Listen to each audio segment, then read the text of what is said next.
அனைவருக்கும் அன்பார்ந்த இனிய வணக்கம். எல்லோருக்கும் எப்பொழுதும் நல்ல நாளாக அமையட்டும். நமது சேனலை சப்ஸ்கிரைப் பண்ணி வச்சுக்காதவங்க சப்ஸ்கிரைப் பண்ணுங்கள். உங்களோட பதிவு ஆதரவை கொடுங்க. வீடியோவை முழுமையாக கேளுங்க. கண்டிப்பாக உங்களுக்கு ஏதாவது யூஸ்ஃபுல்லாக இருக்கும். இந்த ஒரு பொருளை நீங்கள் அரிசி பானையில் வைத்து விடுங்கள். வீட்டில் பணம் சேர்ந்து கொண்டே இருக்கும். மனிதனாக பிறந்த அனைவருக்குமே தங்களின் வீடு எப்பொழுதும் செல்வ செழிப்புடன் இருக்க வேண்டும் என்றுதான் ஆசை இருக்கும் அல்லவா? அதனால் அனைவருமே அதற்கான முயற்சிகளை மேற்கொள்ளுவோம். அதாவது நாம் மிகவும் கடினமாக உழைத்து அந்த பணத்தை சேமித்து வைப்போம். ஆனாலும் அந்த செல்வம் நீண்ட நாட்களுக்கு நிலைத்து இருக்காது. ஏதாவது ஒரு வகையில் செலவாகிவிடும்.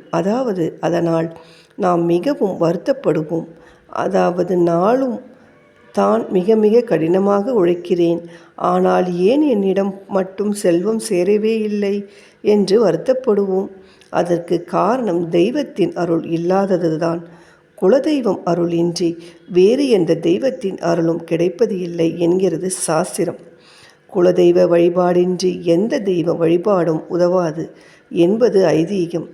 ஏனென்றால் பரம்பொருள் என்ற பெரிய தெய்வத்தையே அழைத்து வந்து நம்மிடம் சேர்ப்பது நமது குலதெய்வமே. அதனால் தான் வழி வழியாக குலதெய்வ வழிபாடு செய்பவர்களுக்கு அடுத்தடுத்த சன்னதியும் சகல சௌபாக்கியங்களும் பெறுவார்கள் என்பது நியதி. அந்த வகையில் நம் வீட்டிற்குள் இருக்கும் குல தெய்வத்திடம் நாம் வேண்டிய வரங்களை பெற்று வாழ்வில் முன்னேற்றம் அடைய என்ன செய்யலாம் என்பதை இந்த பதிவின் மூலம் தெரிந்து கொள்ளப் போகிறோம். குலதெய்வ வழிபாடு ஒவ்வொருவருக்கும் குலதெய்வம் என்ற ஒரு கடவுள் தனியாக இருக்கும். நம் குலத்தை கண்ணை போல் காத்தருள்வாள் குலதெய்வங்கள்.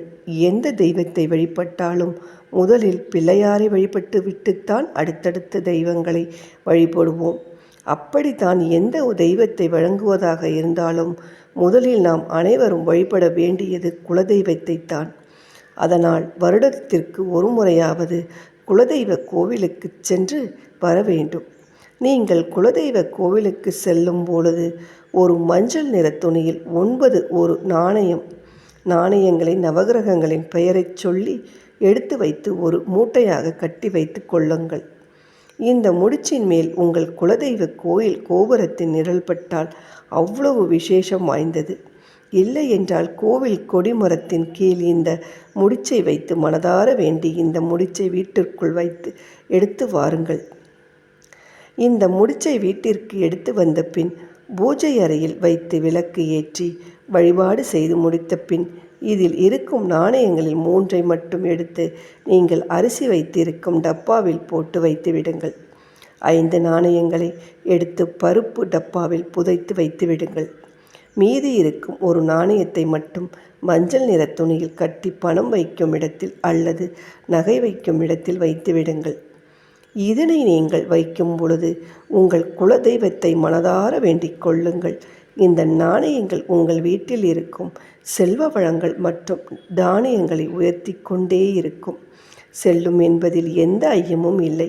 குலதெய்வத்தின் அருளை பெறலாம். இந்த வழிபாட்டை செய்யும் பொழுது குலதெய்வம் உங்கள் வீடு தேடி வந்து அமர்ந்துவிடும் என்று சொல்லப்படுகிறது. இந்த குலதெய்வ வழிபாட்டை முறையாக செய்து வந்தால் குலதெய்வத்தின் அருளை பரிபூரணமாக பெறலாம்.